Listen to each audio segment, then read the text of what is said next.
Junius Gaddison is 1,300 feet underground, checking wire supplies in a corridor carved from solid salt.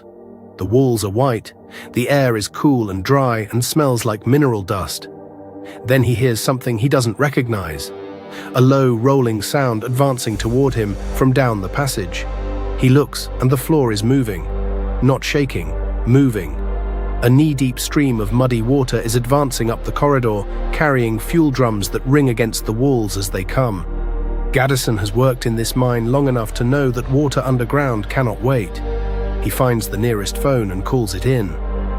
It is the morning of November 20th, 1980. Lake Peigneur sits in south-central Louisiana, a short distance inland from the Gulf of Mexico.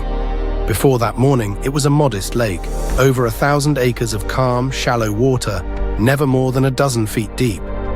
Most of it you could stand in. Fishermen worked it before dawn for bass and catfish. On Jefferson Island, at the lake's southeastern edge, the Live Oak Gardens estate drew visitors to its moss-draped oaks and azalea beds. It was the kind of place that felt permanent. What no visitor could see was what sat beneath the water. The Diamond Crystal Salt Company had been mining the salt dome under Lake Peigneur since 1919. Their tunnels ran as deep as 1,500 feet below the surface, carved into chambers cavernous enough to swallow entire buildings, large enough to park commercial aircraft inside. The salt columns holding those chambers aloft had been standing without incident for 60 years. On the morning of November 20th, 55 workers were on shift, spread across multiple levels below the lake floor. Above the water, a second operation had been running for weeks. Texaco had contracted with a company called Wilson Brothers to drill an exploratory well from a platform on the lake's surface. Their 14-inch drill bit was pushing steadily downward through rock and sediment more than 1,000 feet below. Both operations had been authorized. Both were proceeding normally. At approximately 9 o'clock in the morning, the Texaco drill ceased at a depth of around 1,228 feet.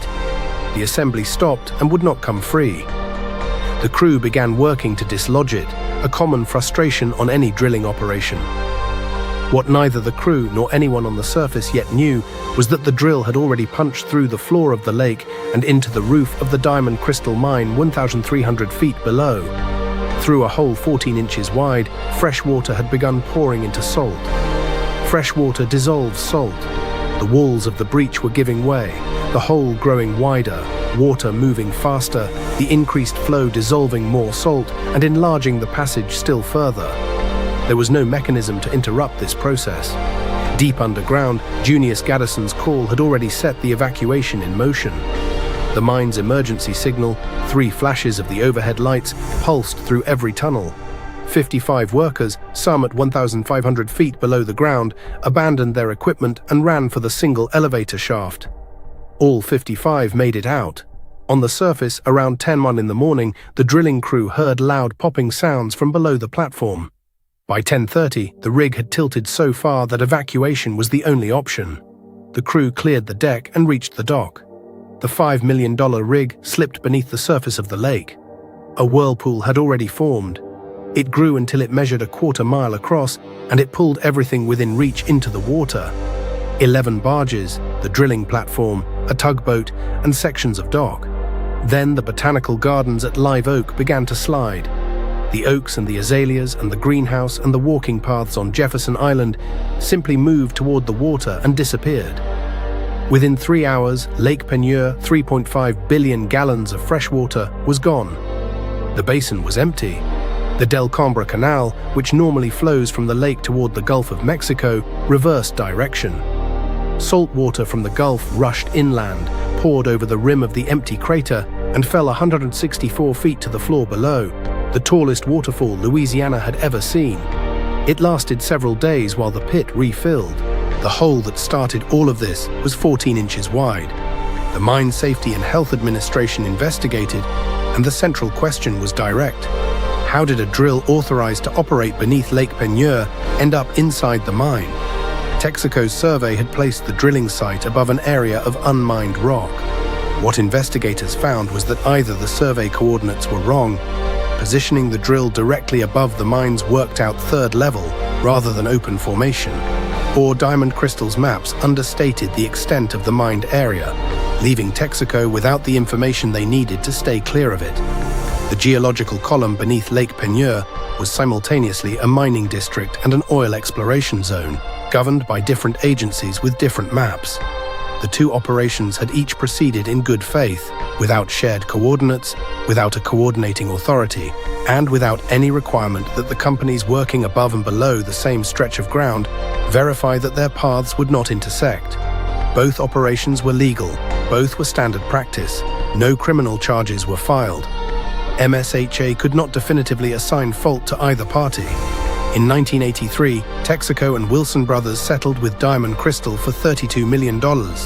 Live Oak Gardens received $12.8 million. The mine closed permanently in December 1986. The hundreds of workers who lost their livelihoods were not included in the settlement.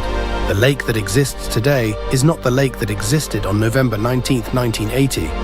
What was 11 feet deep is now 200 feet deep, the deepest lake in Louisiana. What was fresh water is now brackish, connected permanently to the Gulf through the altered geology below. The ecosystem is entirely changed. 9 of the 11 sunken barges eventually resurfaced, buoyed back up as the lake refilled and the pressure below equalized. No humans died. 3 dogs did not survive. The fishermen on the lake that morning saw the whirlpool forming and paddled hard for shore. They made it. The disaster drew attention to a gap that existed, and in various forms still does, between industries that occupy different vertical layers of the same location. 2 companies, 2 separate maps, 2 different regulatory authorities, and no single requirement that their plans be checked against each other.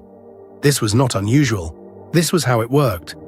The event accelerated awareness of a coordination problem in subsurface resource extraction that had no federal standard requiring resolution. The salt dome itself was eventually repurposed. Since 1994, it has been used to store natural gas. What's worth sitting with about Lake Peigneur isn't the scale of what went wrong. It's the scale of what went right. 55 people climbed out of the ground through a single elevator shaft while their world collapsed around them, because an electrician at the 1,300-foot level recognized a sound that didn't belong and picked up a phone. The hole was 14 inches wide.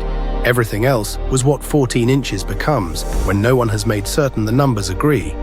Next, we look at a case where the warning reached the surface, and the people who received it had every reason to act, and didn't.